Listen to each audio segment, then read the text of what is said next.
जय श्री राम। स्वागत है आपका मेरी न्यू वीडियो में। तो मैं कॉलेज जा रही हूँ और आज ना मेरी प्रेजेंटेशन है, तो मैं बहुत नर्वस हो रही हूँ। बहुत डर लग रहा है मुझे कि मैं अपनी प्रेजेंटेशन कैसे दूँगी, पर देनी तो पड़ेगी, है ना। तो आज मेरी प्रेजेंटेशन है। मेरी प्रेजेंटेशन का टॉपिक है food security in India, Bharat में खाद्य सुरक्षा। ये इंपॉर्टेंट है, टेक्निकल फॉर्म हुआ है ना। फूड सिक्योरिटी का मतलब है कि सभी लोगों के पास सफिशिएंट क्वांटिटी में पर्याप्त मात्रा में फूड इंग्रेडिएंट्स अवेलेबल हैं और उनको खरीदने के लिए उनके पास परचेजिंग पावर भी होनी चाहिए। फूड की क्वालिटी अच्छी होनी चाहिए और ये जो फूड सिक्योरिटी है ये लॉन्ग टर्म के लिए होनी चाहिए, ताकि है कि हमें फूड सिक्योरिटी की ज़रूरत क्यों पड़ती है।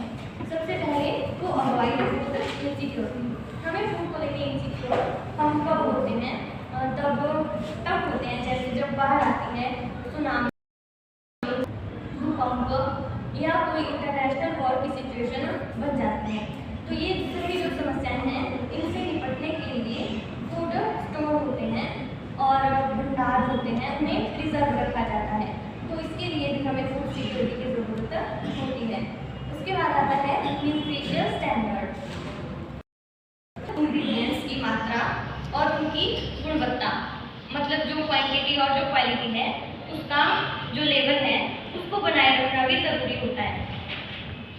इसके लिए भी हमें फूड सिक्योरिटी की ज़रूरत होती है। फिर आता है पॉवर्टी एलिमिनेशन।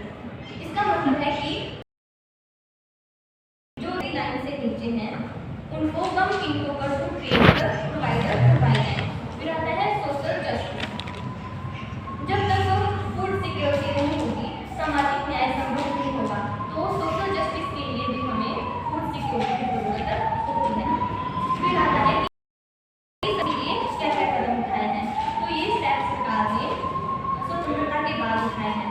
सबसे पहले आता है increase in food grain production, खाद्यान्न के उत्पादन में वृद्धि।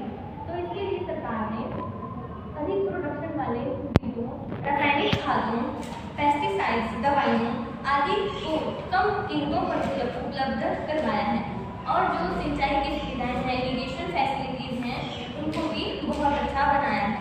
उसके बाद आता है integrated child development service scheme. ये जो है बेसिक हेल्थ केयर स्कीम है और इस योजना के अंतर्गत आंगनबाड़ियों के माध्यम से जो 6 साल तक के बच्चे हैं और जो प्रेग्नेंट लेडीज हैं और नर्सिंग मदर्स हैं उनको पोषक भोजन प्रोवाइड करवाया जाता है। फिर आता है अंत्योदय अन्न योजना। इस योजना में परिवारों को कम कीमतों पर फूड ग्रेन्स उपलब्ध करवाए जाते हैं और महीने में लगभग 35 किलो अनाज दिया जाता है। फिर आता है इस स्कीम में गरीब परिवारों के जो बच्चे हैं, स्कूल जा रहे बच्चे हैं, उनको मुफ्त भोजन दिया जाता है। उसके बाद आता है बफर स्टॉक्स। जो नेचुरल डिजास्टर होते हैं, प्राकृतिक आपदाएं होती हैं, तो उस समय हमें खाद्यान्नों की कमी से संबंधित समस्याएं होती हैं। तो इन समस्याओं से निपटने के लिए सरकार जो है बफर स्टॉक मेंटेन करती है, ताकि जो है इमरजेंसी सिचुएशन में हम इनको प्रयोग कर सकें। उसके बाद केंद्र सरकार के द्वारा कार्य के बदले भोजन का राष्ट्रीय कार्यक्रम चलाया गया और सरकार ने नेशनल फूड सिक्योरिटी एक्ट 2013 पारित किया। इसके अंतर्गत रियायती कीमतों पर, मतलब कम कीमतों पर प्रत्येक व्यक्ति को हर महीने अनाज प्रोवाइड करवाया जाता है। Thank you. तो मैंने अपनी प्रेजेंटेशन दी थी और मैं ऐसे ही नर्वस हो रही थी। हाँ, वैसे थोड़ी नर्वस तो थी, पर मेरी प्रेजेंटेशन बहुत अच्छी हो गई, मतलब अच्छी हो गई।